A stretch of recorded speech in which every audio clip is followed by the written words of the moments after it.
Imagine lying in bed at night, in total silence, except for that one sound. A low, vibrating hum. You check your appliances. Nothing. You walk outside. Still there.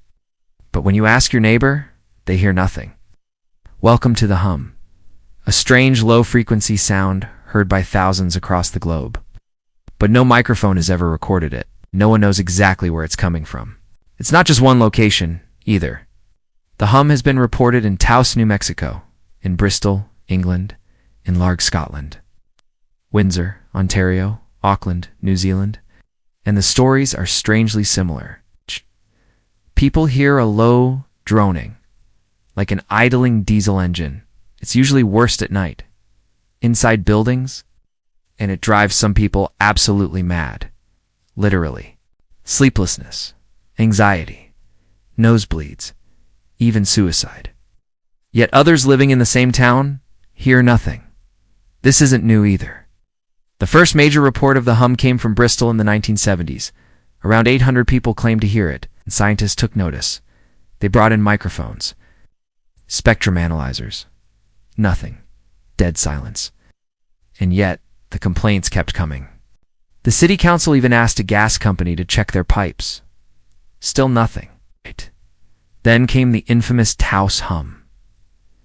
In the 1990s, people in Taos, New Mexico, began reporting a mysterious rumbling. Around 2% of the population said they could hear it. Some claimed it followed them from room to room. A team from Los Alamos National Laboratory was sent to investigate. They measured everything: electromagnetic fields, seismic activity, radio waves. Nothing unusual. It's as if the hum didn't exist. But the people kept hearing it. In Bristol, locals took matters into their own hands. Some tried to soundproof their homes. Others wore earplugs at night. One man claimed he could feel the vibrations in his bones. But every investigation came back the same, inconclusive. That only made the mystery stronger. What could make a sound heard by some but not recorded? Could it be mechanical? Or maybe a secret government project? Or is it all in people's heads? But what about the patterns? Why do so many locations report the same noise, with the same effects? Some said it was the earth itself, a natural resonance. Others blamed power lines, or cell phone towers. But those exist everywhere. Why do only certain towns report the hum? And why do only some people hear it? That's where things get weird. Some scientists say it's a hearing condition, a phenomenon called otoacoustic emissions, where the ear produces its own internal sound. But why would hundreds of people develop this at once, in the same area and at the same time? It doesn't add up.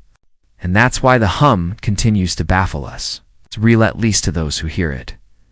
But to science, it's a ghost, a phantom vibration in the air. Some cities have stopped investigating. Others still receive complaints every year. The people affected feel helpless. Some move away, some adapt. Others wear noise-canceling headphones all night, but none of them forget it. That droning, relentless sound that no one else believes in. A noise without a source, a hum without an origin. And for the rest of us, it's a reminder that the world still holds mysteries we can't explain. Even in the age of technology, some questions echo without answers. But maybe, just maybe, will bring us closer to the truth. So far, we've seen where the hum is heard. But what does it actually sound like? Those who hear it describe it as a low-frequency, rumbling vibration, like a distant diesel engine idling, or an airplane that never lands. Some say it's inside their head.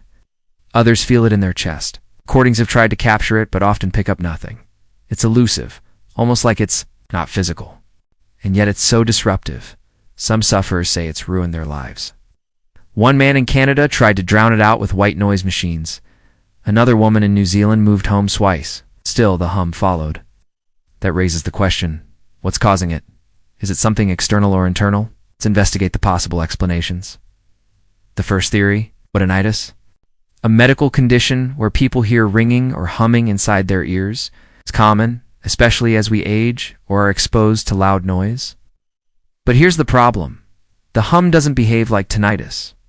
Many people only hear it in specific locations. And tinnitus doesn't stop when you leave a city. The hum does. Let's move on. Some scientists have proposed a more exotic cause. Earth itself. Maybe the planet is humming, known as microseisms. The Earth emits low-frequency vibrations. These are caused by ocean waves, wind, and tectonic activity. Could our ears somehow be tuning in? It sounds poetic, doesn't it? Listening to the breath of the Earth, but it doesn't fully add up. Microseisms are constant, but the hum isn't. It seems to come and go. Another theory blames industrial sources. Think power plants, transformers, or ventilation fans. Low-frequency sound from these machines can travel far, so far in fact, that it becomes infrasound, sound waves below the range of human hearing. Except, sometimes we do perceive them. It's not as tones, but as pressure, like something pressing on your eardrums or chest. That sounds suspiciously familiar, doesn't it? Researchers have tried to locate these hum sources. In Kokomo, Indiana, for example, a Chrysler plant was blamed. When the cooling fans were shut off, some people said the hum vanished. Case closed? Not quite, because others kept hearing it. The same thing happened in Bristol, England. A factory was suspected, but no single culprit could be confirmed. Let's not forget electromagnetic interference. Some believe the hum is actually energy vibrating our nerves, not our ears. This leads us into the realm of electrosensitivity, a controversial diagnosis, to say the least. Some sufferers blame Wi-Fi, power lines, or 5G towers. Scientists are skeptical, but the symptoms are real to those affected. And what about the Taos hum? It's one of the most famous cases. Back in the 1990s, the US government actually launched an investigation. They brought in expert acousticians, doctors, physicists. They studied the town, tested the airwaves, interviewed the residents. What did they find? Nothing. No consistent sound, no measurable vibration. But they did discover something odd. Only 2% of people in Taos could hear it, and they weren't imagining it. Brain scans showed real activity when the hum was present. Something was stimulating the auditory centers, but from where? Could it be military activity? Secret frequency used by submarines or radar? Low-frequency communications do exist, and they can travel for miles. Some conspiracy theories suggest the hum is part of a weapons test, or even a mind control experiment. But there's no hard evidence, just whispers. Others go even further. They blame aliens. Yes, really.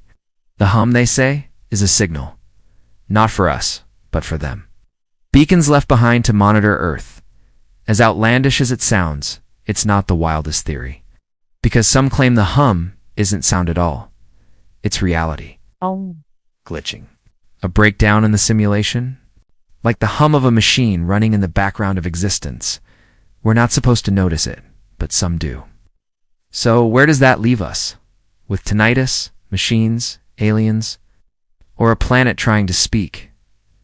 Maybe the hum has more than one cause. Maybe there are many hums, all hiding behind the same low rumble. So far, we've explored the sound, the science, and the speculation. But one question still haunts us. Why can only some people hear the hum? It's not a matter of hearing loss. Many hearers have perfectly normal hearing. Others report the hum, even after moving far away from cities. Age doesn't explain it. Neither does nationality or gender. The only thing they seem to share is a certain sensitivity, a tendency to notice things others miss, a heightened awareness of subtle shifts, inside and out. Empaths, introverts, deep feelers. Are these people just imagining it? Or are they tuned into something the rest of us ignore? That's where psychology enters the picture. Researchers call it auditory perception threshold. Some brains are simply more reactive to low frequencies. They notice vibrations others filter out. But here's the twist. That heightened perception might not be limited to sound. It could be emotional too. People who hear the hum often report feeling isolated, misunderstood, as if they're carrying a secret that no one believes. Imagine hearing a sound no one else can hear, trying to explain a tan being told you're crazy. Over and over, it's enough to make you doubt yourself. Some develop anxiety, spiral into depression. In the UK, one hum sufferer took his own life. His note simply read, "It won't stop." For him, the silence had become unbearable. But not everyone reacts with despair. Some become investigators, building homemade devices to track vibrations. Others turn to art, writing, or music, Trying to express what the hum feels like becomes a personal mythology part of their story. And in that, the hum transforms, from noise to symbol, from frustration to fascination. Online communities have formed around it. Reddit threads, Facebook groups, people sharing recordings, maps, journal entries. You can scroll for hours, reading accounts from Chile, Finland, Thailand, New Mexico. Different places, same eerie tone. They compare theories, comfort each other, and wonder, are we cursed or chosen? One poster said. It feels like the earth is trying to tell us something. Another replied, maybe it's just lonely. Maybe we're just lonely. The hum taps into something primal, our fear of the invisible, our craving for explanation. We've always heard things we couldn't name. Whispering winds in the desert, groaning wood in old ships. Ancient people heard voices in the forest, spirits in the caves, gods in the thunder. Maybe the hum is a modern myth, the ghost in the machine, a sound born of our own technological age. Yet it still refuses to be pinned down. Is it sound or sensation, physics or psychology? Some scientists say we shouldn't study the hum at all, that giving it attention only spreads it, kind of sonic mass hysteria. But that feels dismissive, doesn't it? People are genuinely suffering, and others are deeply curious. Isn't it worth understanding why? Why this sound won't go away? Why it chooses only some of us? Perhaps the hum isn't one thing at all. Maybe it's many unrelated phenomena wearing the same disguise. 1,000 whispers, mistaken for one. There's a quote from Arthur C. Clarke. Any sufficiently advanced technology is indistinguishable from magic. What if the hum is both? A scientific puzzle wrapped in superstition, a test of our ears and our imagination. A hum that lives in the cracks between certainty and mystery. And maybe that's the point. It's not to solve it, but to hear it. To listen to the unanswered questions echoing in the quiet. Every age has its mysteries. The hum is ours, a riddle in the airwaves. It may never be explained. Or maybe one day it'll seem obvious, a sound we simply misunderstood. But until then, late at night, when the world goes quiet, if you hear a low, distant drone rising from the darkness, you'll know you are not alone. That's it for today's Forgotten Tale. If this story made you raise an eyebrow don't forget to like, subscribe, and ring that dusty little bell so you never miss another echo from the past. Drop it in the comments. We're always listening for new echoes. Got a weird bit of history you think we should cover? Until next time, keep your curiosity loud and your history weird.